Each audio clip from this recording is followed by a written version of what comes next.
Bueno, muy buenas tardes a todos. Es para mí un gran placer volver al curso de perfeccionamiento del Hospital de Clínicas. Muchísimas gracias al doctor Fernando Ané, que con su amistad y su caballerosidad me invitó nuevamente a hablar.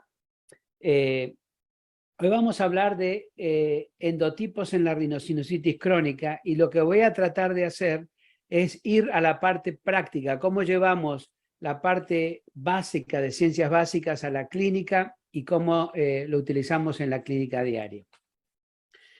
Vamos a hablar de las definiciones de rinosinusitis crónica, hablaremos de lo que son los fenotipos y los endotipos, hablaremos de una clasificación y luego las indicaciones para usar los agentes biológicos.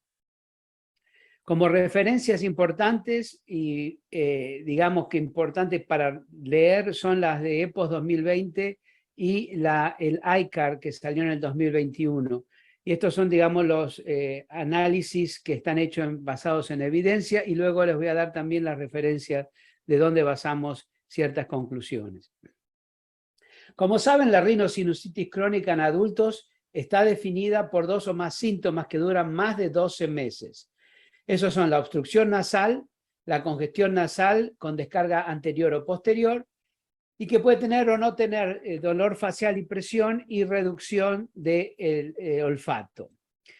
Cuando analizamos cuál es la prevalencia de la rinosinusitis crónica basado solamente en estos elementos diagnósticos sintomáticos, la prevalencia oscila entre un 6% y un 28%. Pero cuando agregamos la inflamación, los signos inflamatorios que ya los vemos por endoscopía o por tomografía computada, la sensibilidad y especificidad de la rinosinusitis crónica disminuye de un 3 a un 6%, lo cual es más específico hacer un diagnóstico de rinosinusitis crónica basado en los síntomas, pero por supuesto basado también en la clínica diagnóstica por endoscopía o por tomografía computada. ¿Qué son los fenotipos? Los fenotipos son lo que nosotros observamos, las características observables clínicas en relación a la enfermedad, pero que no sabemos ni identificamos cuáles son los procesos que esos tienen. Por ejemplo, cuando hablamos de rinosinusitis fúngica alérgica y hablamos de sus síntomas, estamos hablando de fenotipo. Pero cuando hablamos de endotipo, eso es una entidad definida por los mecanismos fisiopatológicos. En este caso, si hablamos de parámetros inflamatorios, estamos hablando a nivel celular, estamos hablando a nivel molecular, inmunoglobulina E, interleuquina 5, la eosinofilia. Eso es endotipo, ir a la causa patofisiológica de la enfermedad propia. Entonces, cuando hacemos una clasificación fenotípica, decimos, tenemos una rinosinusitis crónica con pólipos o sin pólipos. Eso es fenotípico. Pero la rinosinusitis crónica no es una entidad sola, es multifactorial y es un síndrome que puede responder a disfunciones entre la interacción que hay entre el ambiente y el huésped a nivel del sistema inmunitario. Y ahí entonces podemos empezar a hablar de los roles de los virus, de las bacterias, de los hongos, de los superantígenos bacterianos, del biofilm, de los mediadores crónicos de la inflamación, de la parte genética, del microbioma. En fin, todo eso hace a un contexto de dónde estamos en cuanto hoy día entendemos la rinosinusitis crónica. Pero este slide ilustra un modelo contemporáneo de patogénesis de la rinosinusitis crónica, donde dice que existe una interacción disfuncional entre los factores ambientales y el sistema inmunológico del huésped. Cuando se penetra la barrera mucosa, se genera una respuesta inmunodefensiva con la inflamación crónica resultante que conduce a la remodelación del tejido y produce síntomas clínicos. Entonces, los fenotipos no proporcionan una visión completa de todos los mecanismos fisiopatológicos celulares y moleculares subyacentes. Lo que hace es que se revela más a nivel de de la parte clínica. Pero entonces, cuando agregamos la parte endotípica, nos permite entender los procesos fisiopatológicos que existen a nivel celular, a nivel molecular, y por lo tanto tenemos el potencial de hacer un tratamiento más eficaz y tener mejores resultados para los pacientes.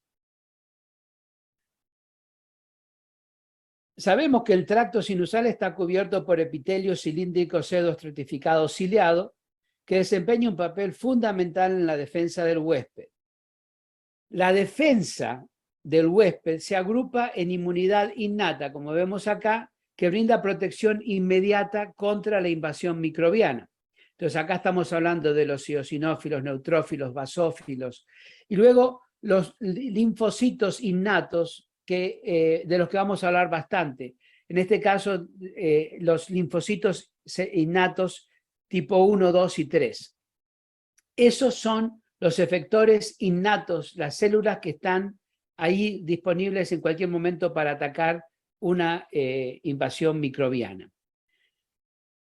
Entonces, la inmunidad adaptativa es una defensa retardada, pero que es más especializada. Entonces, esto significa que los sistemas inmunológicos innatos y adaptativos se presentan como entidades funcionales que en gran medida se superponen. Pero las células linfoides innatas, como decíamos, el ILC 1, 2 y 3, son linfocitos que no tienen receptores a los antígenos. E incluyen, por ejemplo, las células asesinas, el natural killer cell, y al menos 3 subconjuntos de células distinguibles, que son la ILC1, ILC2 e ILC3. ILC significa Innate Lymphoid Cell, o célula linfoidea innata. 3 tipos. Y estas células linfoideas innatas producen citoquinas tras su activación.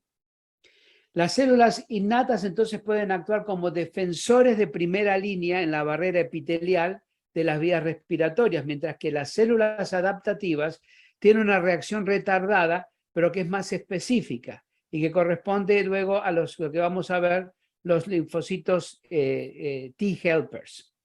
Entonces, hasta acá se entiende, hablamos de células, de un parénquima celular donde la primera línea es epitelial, luego hablamos de las células innatas que van a atacar al microbio que penetre esa célula, ese tejido epitelial, y luego la reacción adaptativa, que es mucho más específica y mucho más efectiva. De esta manera, vamos a definir, de acuerdo a estos análisis, a las respuestas inmunológicas fisiológicas que pasan a través de la barrera mucosa y que están diseñadas para las clases particulares de patógenos. En este caso estamos viendo la respuesta tipo 1. Presten atención acá. Las respuestas tipo 1 tienen al innate leukocyte cell tipo 1. Este es el linfocito tipo 1 innato, que puede producir, en este caso, interferón, pero también se puede producir una célula adaptativa estimulada por eso mismo, que es mucho más efectiva y que tiene receptores contra los antígenos. Estos son la respuesta para los patógenos intracelulares. Mientras que la tipo 2, que es la que más nos tenemos que concentrar y la que tenemos que estudiar, se dirigen contra parásitos extracelulares grandes. La respuesta está medida por el subconjunto de linfocitos innatos tipo 2, que producen la interleuquina 4, la 5 y la 13. Esto es importante que lo aprendamos y lo entendamos, porque a esto vamos a hacer la microdisección cuando trabajamos y tratamos a los pacientes con biológicos. Por lo tanto, el ILC2, que puede producir interleuquinas 4, 5 y 13, también genera una célula adaptativa, un linfocito T helper tipo 2, que también produce más citoquinas. Y la respuesta tipo 3 están dirigidas contra bacterias y hongos extracelulares. Las células linfoides tipo 3, en este caso la ILC3, genera citoquinas, la interleuquina 17 y 22, y está vinculada a la respuesta tardía que son los T-helpers 17. A lo que quiero que nos concentremos en esta charla es a la inflamación tipo 2, a esta. Y esta inflamación tipo 2 es la que nos va a definir un poco el endotipo de la rinosinusitis crónica. Mientras que llamaremos a las otras dos, al 1 y 3, las llamaremos tipo no 2. O sea, tipo 2 y tipo no 2. Y así es como vamos a utilizarla para la clasificación. ¿Por qué esto es importante? Porque ahora vamos a tratar de identificar en nuestros pacientes en la clínica cómo esto influye en el comportamiento de la enfermedad, de la rinosinusitis crónica. Yo me preguntaba, bueno, ¿y yo cómo sé que esto es un tipo 2 o no un tipo 2? Yo no tengo forma de medir en la clínica diaria las interleuquinas, que si está a la 4, si está a la 5, no tengo forma. Entonces hay formas indirectas de hacer un diagnóstico de endotipo tipo 2. Y uno de ellos es los eosinófilos en tejido. Cuando se ven en high power field y son más de 10, eso apunta a una endotipo tipo 2. Y la otra es en sangre periférica, los eosinófilos. Cuando tengas más de 250 en números absolutos, también habla de que ese paciente tiene una evidencia de endotipo tipo 2. Estos dos números quiero que se los recuerden, porque estos sí son importantes y esto es lo que nos van a dar un poco la clave de qué es lo que está pasando con ese paciente. Entonces, eosinófilos en high power field de más de 10 y la eosinofilia de más de 250 números absolutos en sangre periférica. Y luego, en los diagnósticos de alergia, también incluir cuáles son los niveles de inmunoglobulina E. Porque una inmunoglobulina E de más de 100 en sangre indica que estamos hablando de una inflamación tipo 2. Entonces, estos tres elementos que mencioné, más de 10 eosinófilos por high power field, 250 en la eosinofilia periférica y más de 100 de IgE en serología, están hablando de que estos pacientes tienen endotipo tipo 2. Por supuesto, el test de olfato también ayuda porque en esto, saber cuál es el nivel de olfacción en los pacientes es importante. Y esto nos lleva a una clasificación que está propuesta por Grayson y que estuvo adaptada por Fawkins en EPOS 2020, donde hablan de que la rinosinusitis crónica primaria puede ser localizada o puede ser difusa. Difusa significaría bilateral. La localizada, con endotipo predominante tipo 2 y la de no tipo 2. Ya le dije, tipo 2 y no tipo 2. Si reúnen los parámetros clínicos que les acabo de mencionar, diremos que eso es tipo 2 y si no, es tipo no 2. Por ejemplo, la sinusitis fúngica alérgica, que es la definición fenotípica, es una rinosinusitis crónica localizada con endotipo tipo 2. Mientras que la no tipo 2, por ejemplo, una rinosinusitis neutrofílica no complicada del seno maxilar o una odontogénica de un seno maxilar que tiene entonces solamente inflamación tipo no 2. Y la difusa bilateral también. Hacemos la división entre endotipo tipo 2 y no tipo 2. Por ejemplos de difusa bilateral con endotipo tipo 2 es la rinosinusitis crónica con pólipos nasales o la rinosinusitis crónica eosinofílica. Luego, la rinosinusitis fúngica alérgica cuando es bilateral, también, por supuesto, tipo 2. Y luego, no sé si ustedes lo han escuchado o lo han utilizado en los diagnósticos, lo que se llama el Central Compartment Syndrome, que es la enfermedad de compartimiento central producido por alergia. Generalmente son zonas inflamatorias a nivel del cornete medio y la parte central de la fosa nasal, que tiene reacción eosinofílica importante, y esa se considera reacción tipo 2. Y luego los difusos no tipo 2, que son las no eosinofílicas. Estos son, por ejemplo, las neutrofílicas. Ahora, ¿qué importancia tiene esto en el manejo de pacientes? Y vamos a rever todo esto que acabo de decir nuevamente. ¿Cómo utilizo yo en la práctica diaria los conceptos de endotipo en la clínica médica? Por ejemplo, el uso de antibióticos está indicado a corto plazo, menos de 10 días, cuando estamos hablando de una rinosinusitis crónica que tiene una exacerbación bacteriana. Pero también hay una utilización a largo plazo que se utilizan por ejemplo, más de 4 semanas como inmunomoduladores. No tanto por el aspecto antibacteriano, sino inmunomodulación. Entonces, cuando estamos hablando de un endotipo no tipo 2, la claritromicina es un excelente inmunomodulador porque el target es la inflamación neutrofílica. Estamos hablando de una inflamación no tipo 2. Entonces, cuando utilizamos claritromicina, como los japoneses propusieron hace muchísimos años, ellos estaban teniendo más pólipos neutrofílicos que eosinofílicos, y eso sucede en general en los asiáticos. Entonces, la claritromicina está indicada como inmunomodulador en pacientes que tengan inflamación no tipo 2. Y la doxiciclina, que tiene como target la inmunoglobulina E, está indicada en pacientes que tienen endotipo tipo 2.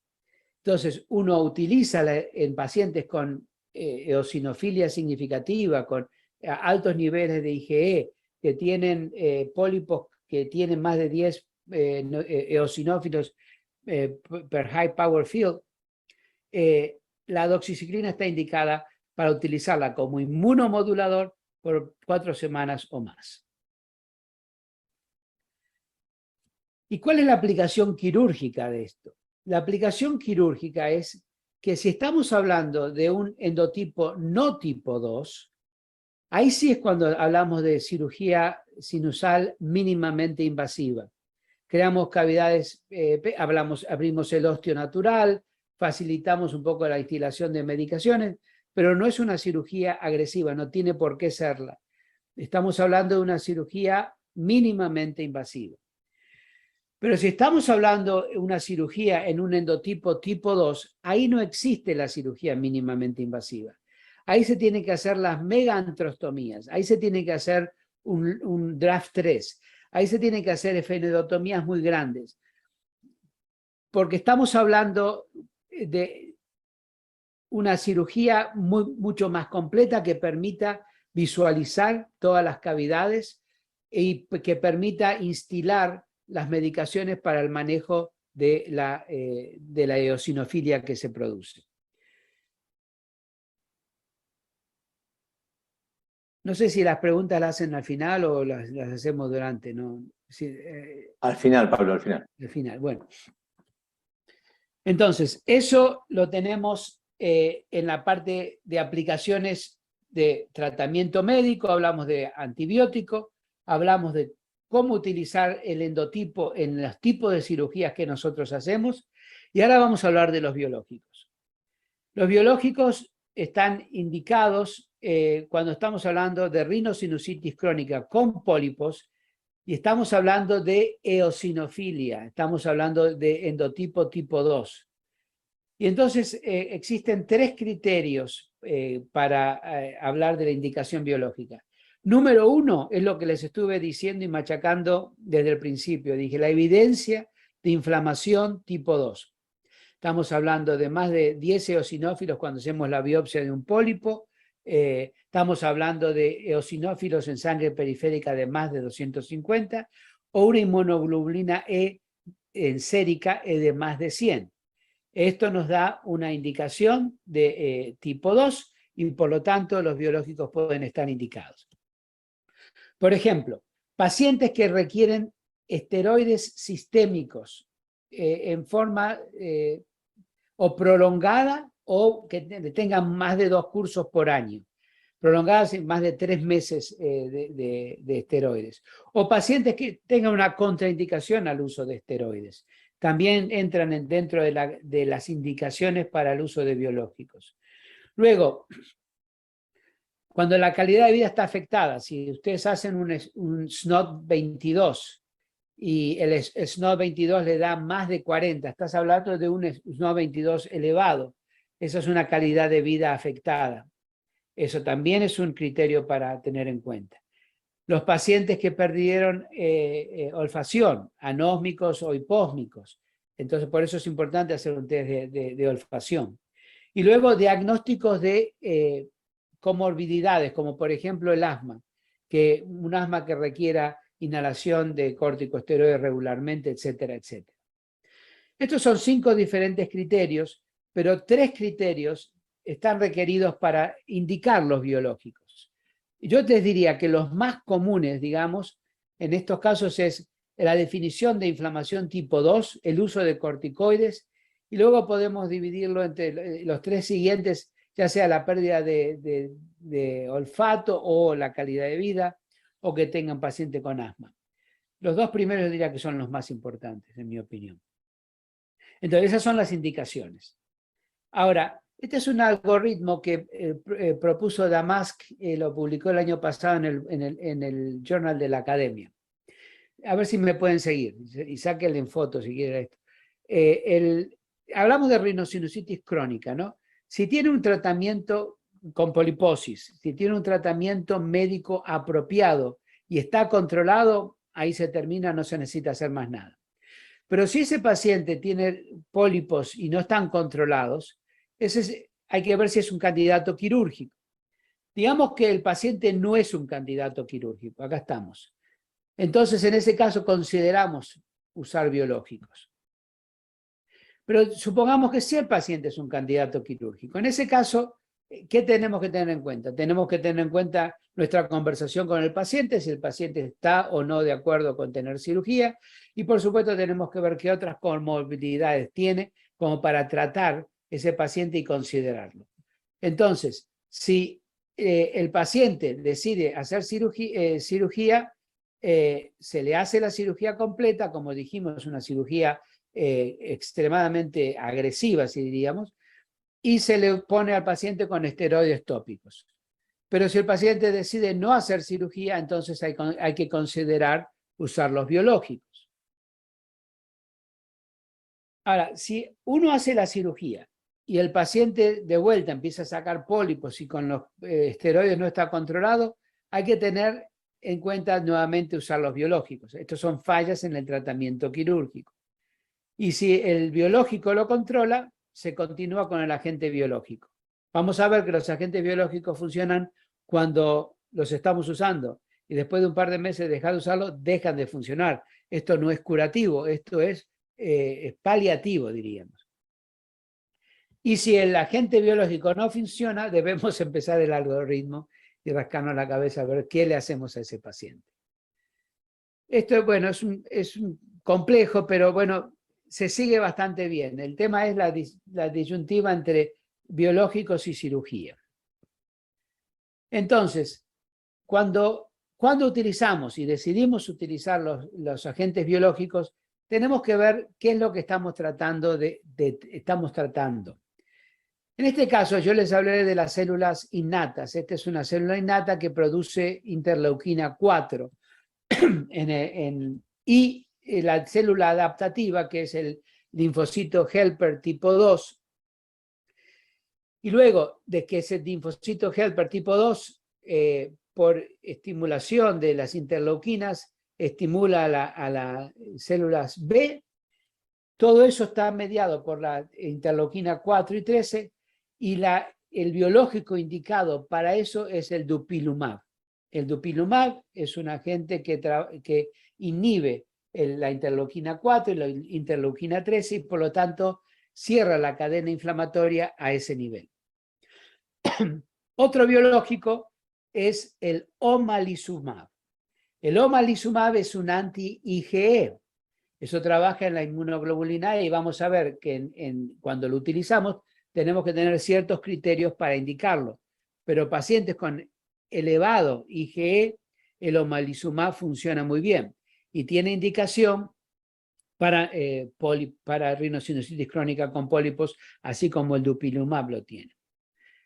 ¿Qué pasa cuando el tema de la cadena inflamatoria está a nivel de la interleuquina 5?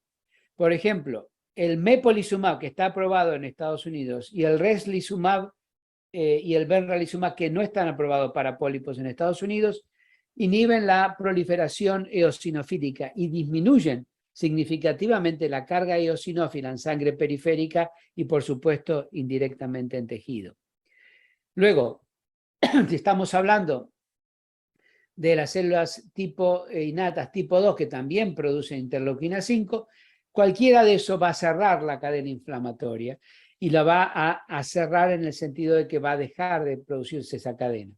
Entonces, estos son microdisecciones de la cadena inflamatoria a 2 o 3 niveles.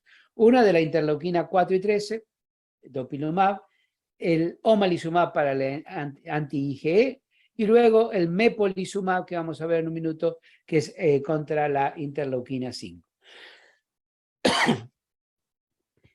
Entonces, dupilumab. Estos son los estudios hechos por Bécher en Europa y fueron a nivel mundial. Pero vean en este plano, este es el placebo y este es el uso del dupilumab.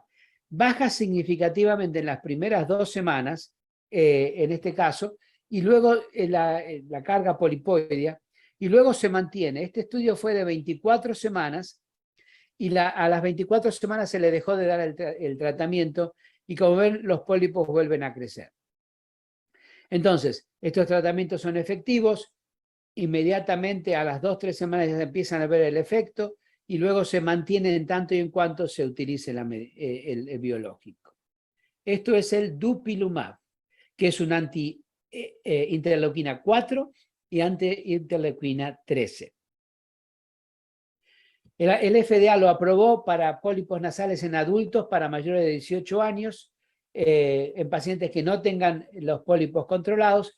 Las dosis son 300 miligramos subcutáneos que se dan cada 2 semanas. Y realmente los efectos adversos son muy mínimos. Tengo varios pacientes con dupilumab. La respuesta es buena, muy buena en algunos casos no funciona para nada. Tuve un caso de un paciente que tuvo una reacción alérgica significativa y por supuesto se tuvo que parar. EPOS entonces recomienda el uso del dupilumab en pacientes que tengan rinosinusitis crónica y que reúnan los criterios que les acabo de mencionar. Mientras que ICAR 2021 también recomiendan pacientes con rinosinusitis crónica con pólipos severos que no mejoran con el tratamiento médico. El omalizumab, como les dije, es un anti-inmunoglobulina E. Está aprobado por el FDA para el uso de la rinosinusitis crónica con pólipos nasales. Y se usa en pacientes mayores de 18 años que tengan una respuesta inadecuada a los esteroides nasales.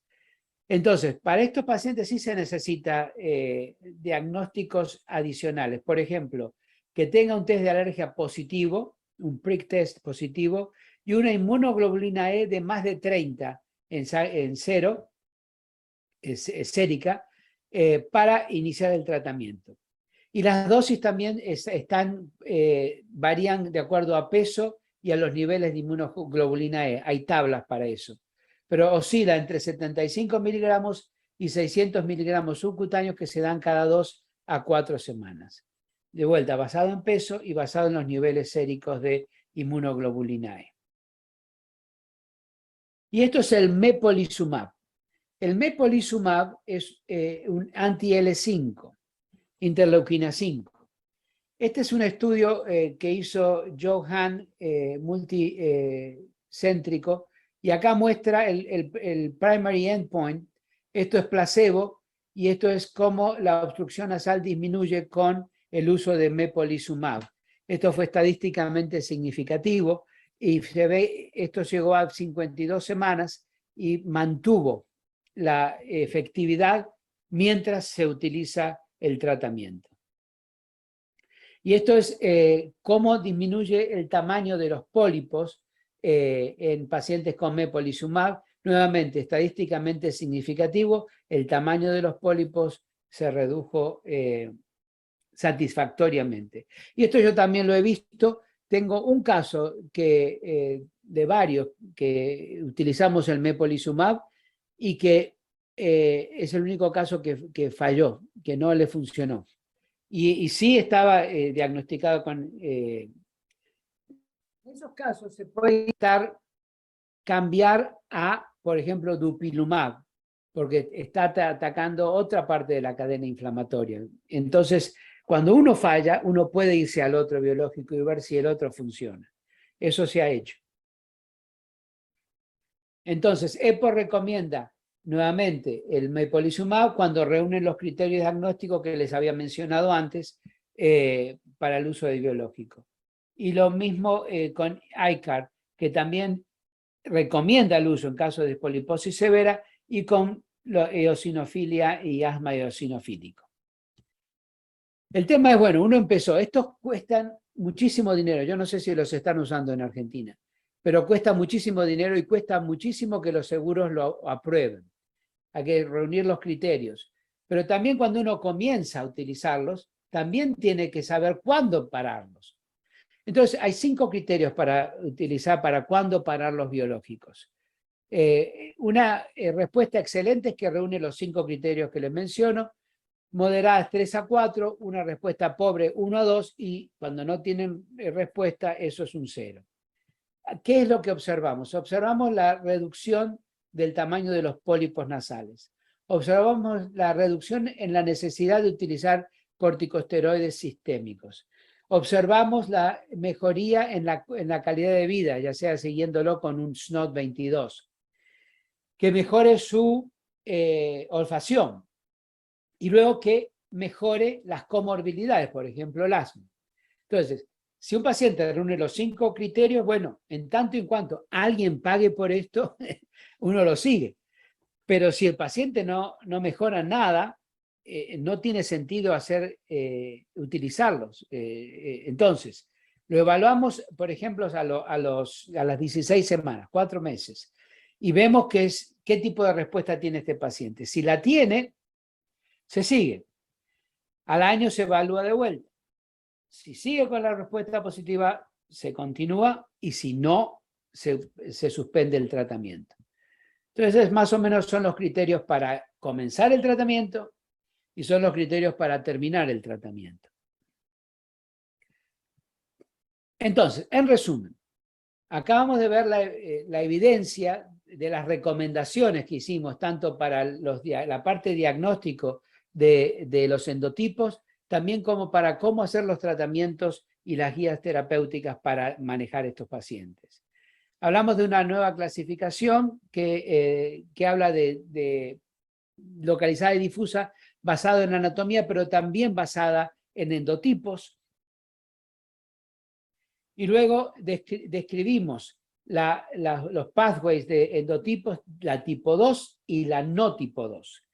Y dijimos cómo diferenciar eso en la clínica diaria nuestra y cómo saber hacer los diagnósticos correspondientes en estos pacientes. Y luego discutimos el uso de biológicos en tratamientos de pacientes con endotipo tipo 2.